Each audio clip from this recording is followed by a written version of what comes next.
Well, hello again, everybody. This is John Norris at Trading Perspectives. As always, we have our good friend Sam Clement. Sam, say hello. Hey, John, how are you? I'm doing very well. Thank you for asking. Today's a beautiful day here in Central Alabama, and I'm also fired up to get to part three of our discussion on income inequality, which really, Sam, I think has turned more into a discussion on economic opportunity inequality in a lot Yeah, of ways. I mean, we have touched on income inequality, we have touched on wealth, but ultimately, the more we've talked about, the more work that we've done, it's really what can we do about the lack of opportunity for those of the poorest members of our society, and how do we shrink the gap that way by giving opportunities as opposed to saying, okay, well, let's just figure out some way to tax the heck out of the rich. And in section one, we talked about some of the causes or the trends and found that some of the characteristics of people who are in the lowest levels in terms of income in our society and wealth really have a few things very, very much in common. Um, not working, not having a skill set, not being educated, and having dependent children. And that might not sound like a surprise, but with the numbers of people that are engaging in this behavior, Sam, I guess it's not as surprising as it might be, if I'm putting that correctly. Catch my drift?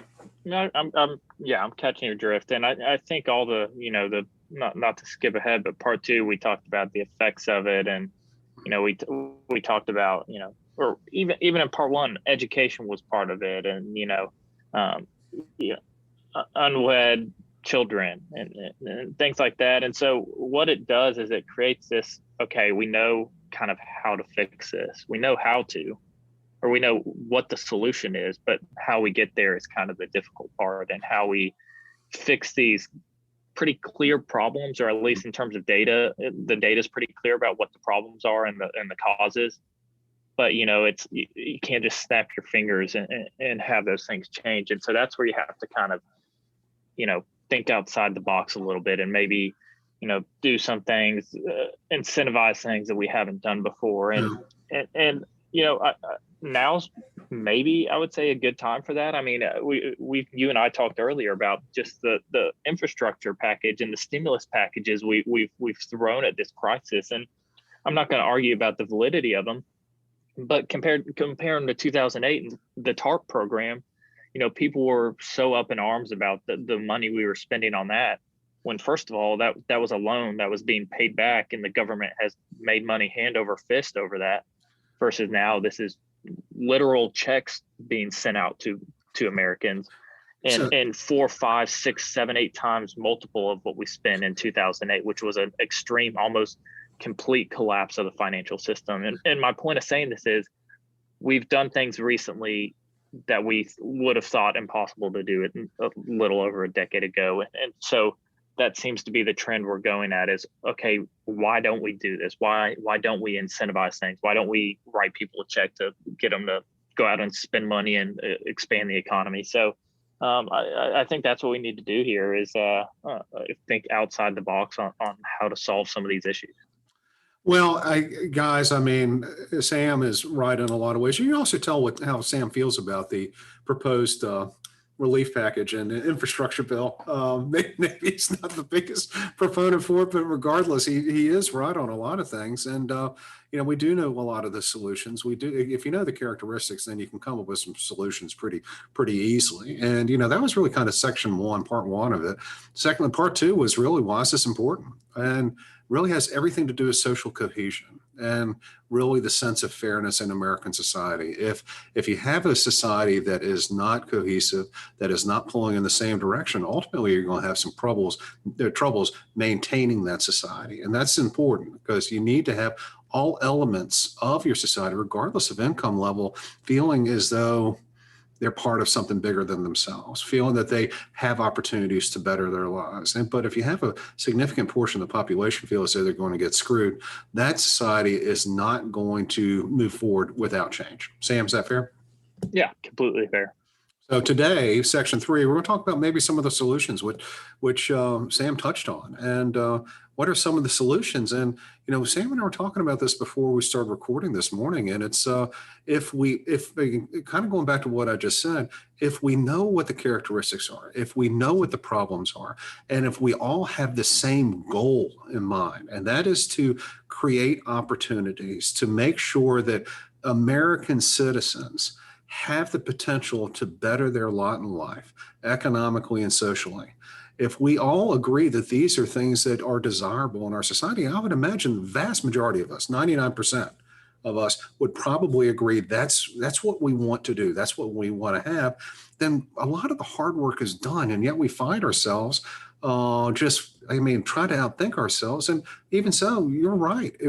We got to throw everything on the table. You know, as you mentioned, in 2008 and 2009, the TARP plan was 700, $800 billion. And think of all the money we've thrown at COVID. Think about even talking about things like modern monetary theory, talking about universal basic income, all these things which would have been laughed out of school when I was your age, Sam. And yet people are talking about them seriously. So if we're going to be talking about crazy ideas, perhaps we need to put politics aside and sit there and say, this is what we want out of our society. Everything's got to be on the table, and let's just bat it around and see if it makes sense. Is that fair? Yeah, that's fair. And you know, you and I both like to look at things through an economic lens, and what that tends to do is you understand the value of incentives, and how incentives, especially in, you know, behavioral economics, are the, you know, the wheel that drives everything, that turns everything, is how you incentivize things. That's how our brains work. That's the gist of almost everything we do is incentives. You know, whether it's an obvious thing and you're intentionally doing it for those incentives, or otherwise, incentives drive everything. And so we need to, I think, look at this through a lens of, okay, what are we incentivizing right now, or what are we disincentivizing?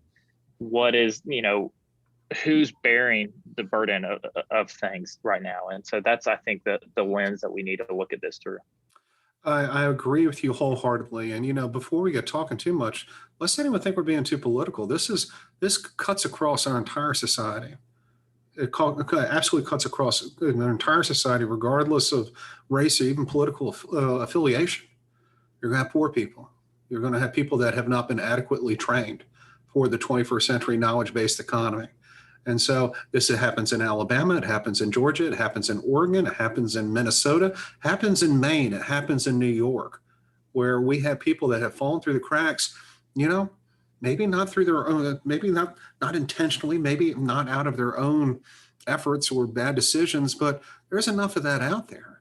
And you and I have talked about this plenty of times. As you mentioned, we look at the world through an economic lens, and I'm a big proponent of people will do what they're incented to do, and people will not do what they're not incented to do. I mean, simply put, I'm not going to go mow your yard unless you pay me to do so. I mean, I'm just not going to do it, Sam. I think you're a great guy, and I love working with you.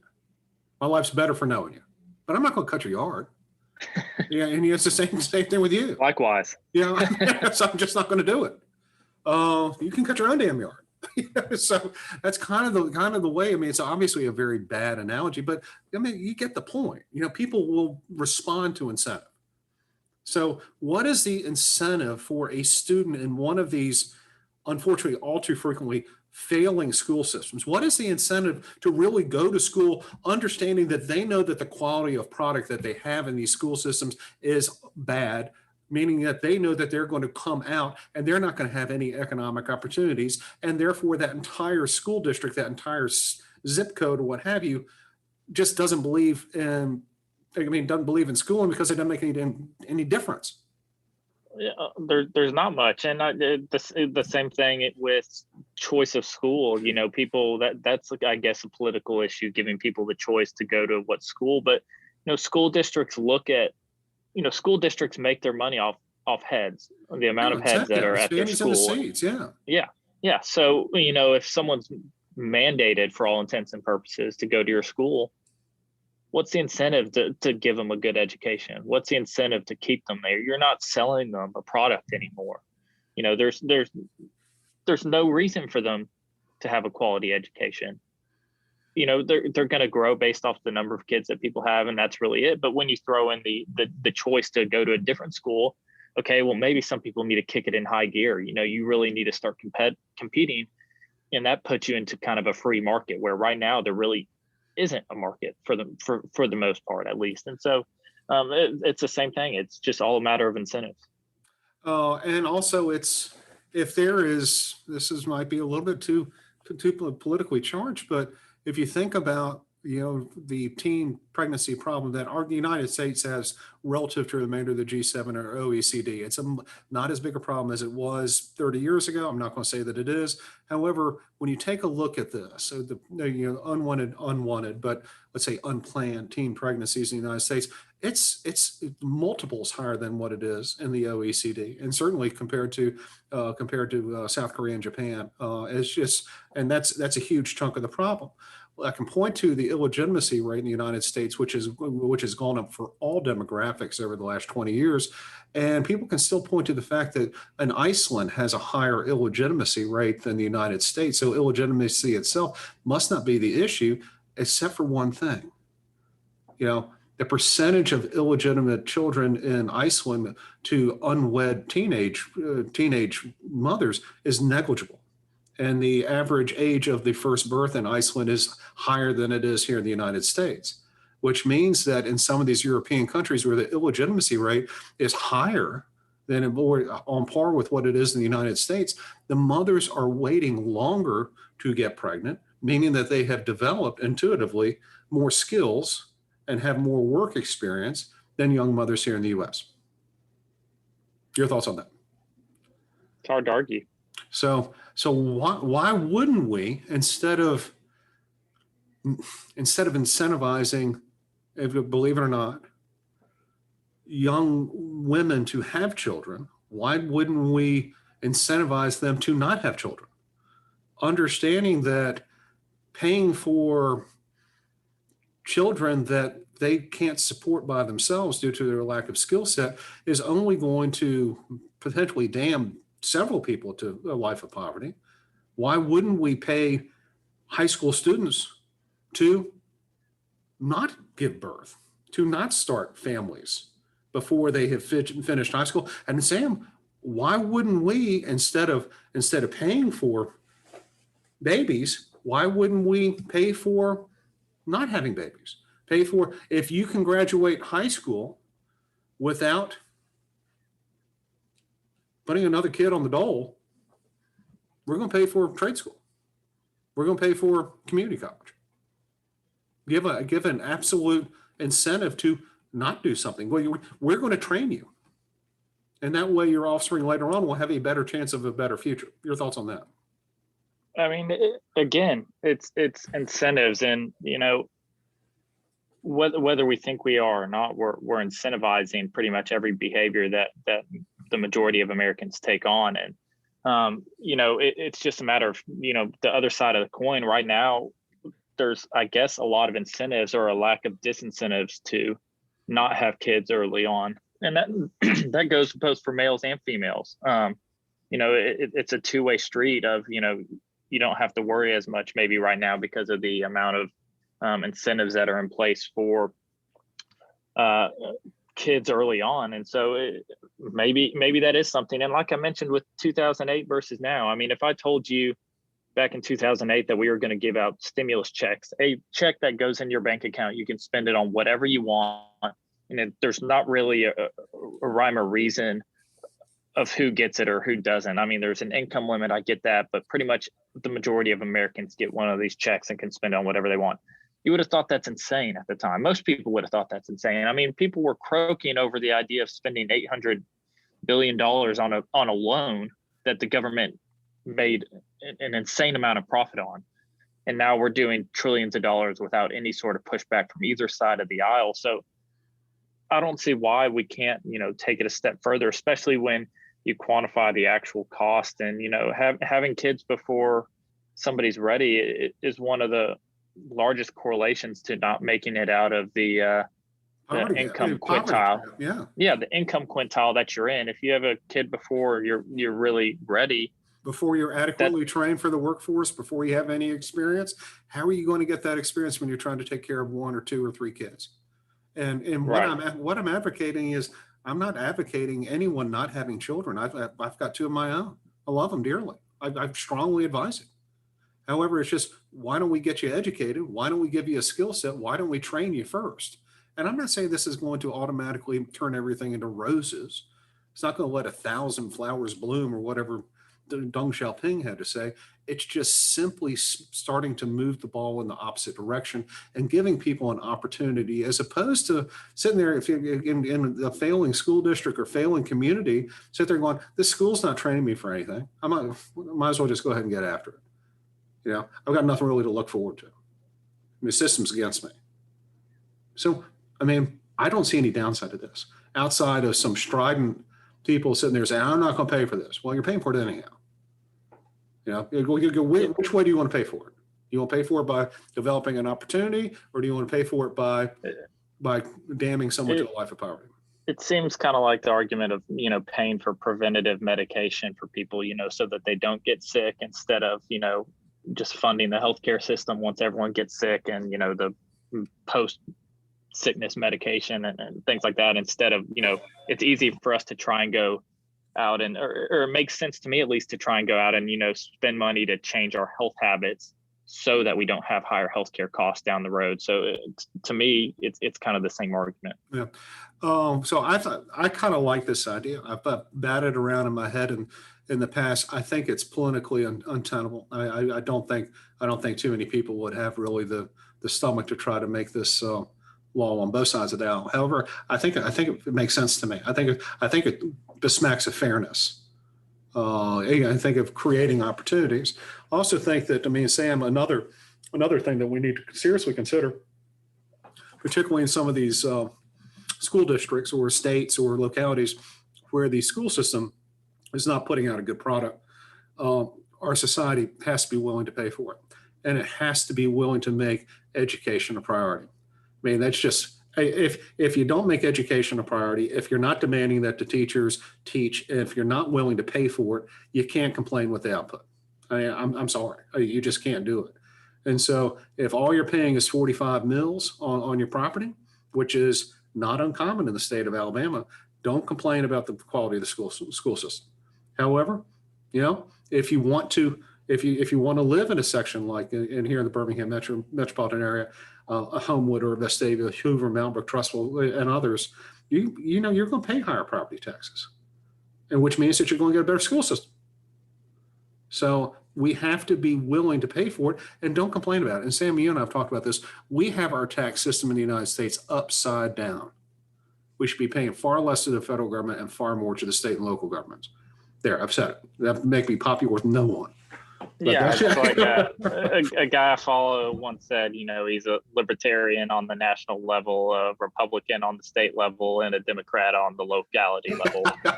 I kind of resemble that. And a socialist on the family level. So outright communist, really, the way I feel about it. I feel, golly, checks I got. So you have to be willing to pay for education.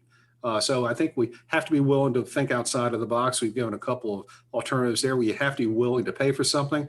And then finally, you have to be willing to just call it as it is. We're not doing a great job training a lot of young people for the 21st century economy. You and I have talked about this. And Sam, I am just going to read out what the Alabama high school graduation requirements are. And this is Alabama. Obviously, we're a poor state, but it's not unlike most other states where the overriding graduation requirements would be what anyone would call college prep. You need 4 credits in English language arts. You need a number of credits in just general science, social studies. You've got 4 credits, physical education, health education, all of that. And really all you have to have is 1 credit in career preparedness, and that can be something like typing. But even so, our state makes a big deal about our career and technical education, so-called CTE. So this is a alternative to VOCTEC, what I would consider vocational school. And some of these classes, Sam, would include things like an accounting or film production, management principles, web design, business law. And some of these are great. These are fantastic classes. However, they're not a requirement because you can take that, or you can take arts education, you can take art, or you can take a foreign language. These are all you need is 3 of these credits for CTE and or foreign language and or arts education. So you could easily take 2 levels of entry level Spanish and one in art history. And guess what? You don't take any CTE. Yep. And then you only have one credit of career preparedness. So someone that might not be a college, really, I guess someone that's probably not going to go to college, and there's plenty of them. What they're getting And here that's is, fine. and that's think fine. that's fine. What our basic K through 12 here is, you're not getting anything to really prepare you for the real world. Right. You only have to truly take one career preparedness course. One. And that's, And no one talks about, filing your taxes even. And that's kind of always the running joke of something that's not taught in school. It's like, yeah, well, I learned geometry and I guess that is great, but it'd probably be good to know how to file your own taxes. yeah. And so, well, the thing is, when my parents were coming around, they actually broke down the high school curriculum into people that were going to go to college, people that were going to go out and say be secretaries or whatever. They called them secretaries back then. That was called commercial, the commercial route to get your diploma. And then they truly had a vocational school in my mother's high school, which these were kids that went and worked in shop all day. Like how to fix an engine. They learned how to operate heavy equipment. They learned how to do agricultural stuff. And that's when they learned a trade. It's more of an apprenticeship, that type of deal. Classes in the morning on English and social studies in the afternoon, you're in the shop. And I don't say, and we got away from that at some point. It's actually looked to be about in the 1960s, we got away from that to where everyone's being prepared for college, whether or not they need it. And yet what we're doing is we're giving a bunch of people, training them for an economy that doesn't want them because they don't have any skill sets. And meanwhile, we have tons of jobs for skilled craftsmen out there that are going wanting because we're not generating enough of them. And oh, by the way, if you want to go to vocational school after you graduate from high school, it's going to cost you money that a lot of these kids just simply don't have. It doesn't make any sense to them. Sam, your thoughts? Yeah, and that's still how a lot of other countries are run, is that they do have a heavier emphasis on vocational schools and higher education. What we call higher education college is for a much smaller portion of teenagers than it is here. And I don't see a problem with that. I don't think college is for everyone. I don't think everyone needs a college degree. If you have something you want to go into that needs one, that's great. Go get a college degree. But, if you don't even want to go to college, you know what you want to do, but you still go get a general business degree and take out 4 years debt, that's probably a pretty big hindrance to some people when that's not even what they want or what they want to do. And I think continuing to emphasize trade schools and vocations is a net positive for us. Well, I think what that does is, in focusing more on that type of training, is we get away from K through 12 being sort of a general sort of academic type deal and treat K through 12 more as training. It's education for work. It's education for the economy, not just general information. So when someone who is 18 years of age graduates from school, they can reasonably expect to find something for them other than frying French fries, which is, believe it or not, we need to have those people too. But even so, I think what would happen here is you would get, if we embarked on something like this, you would find a whole bunch of otherwise disinterested students, if they have classes for vocational training, classes where they might enjoy a heck of a lot more than sitting around and learning the preamble to, Chaucer's Canterbury Tales, where they can learn how to be a nurse's aide, where they can learn how to do, fix an engine or, something along those lines. I guarantee you that would greatly increase a huge number of people's enfranchisement into the system. If they feel as though they're getting trained, they feel as though the government, the society is actually preparing them for something other than living a life of poverty. Absolutely. So solutions here are, it's if we know what the characteristics of poverty are in the United States of decreased economic opportunities, disenfranchisement, and reams of paperwork all say the same thing: uneducated, not working, not trained, unwed, teenage parents, young parents. Those are the characteristics. Let's do something about it. Let's admit it. Let's move past it, and let's start taking it real. It's unfair to these kids, and we got to be willing to pay for it. We all have to raise our hand and say, "I've had enough of this." Yep, incentivize the right things. Got to incentivize the right thing, because people will do what they are incented to do. I don't care if you make $10 a year or $10 million a year. There you have it. Yep. That's our economic lens. There you go. I don't know if we've accomplished anything other than talking big talk, but I hope enough people out there will start thinking outside the box, start looking at the world through an economic lens, and start thinking about ways to create opportunities, opposed to railing against things like income inequality. Let's figure out ways to generate opportunities for all Americans and not just the top 25%. Absolutely. All right.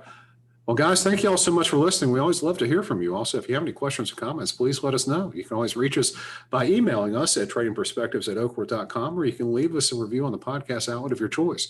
If you're interested in reading more, hearing more, or seeing more of what we think or how we view the world, by all means, go on to oakworth.com and take a look underneath the Thought Leadership tab and find all kinds of good information there. Sam, as always, I'm going to give you the last chance to say something.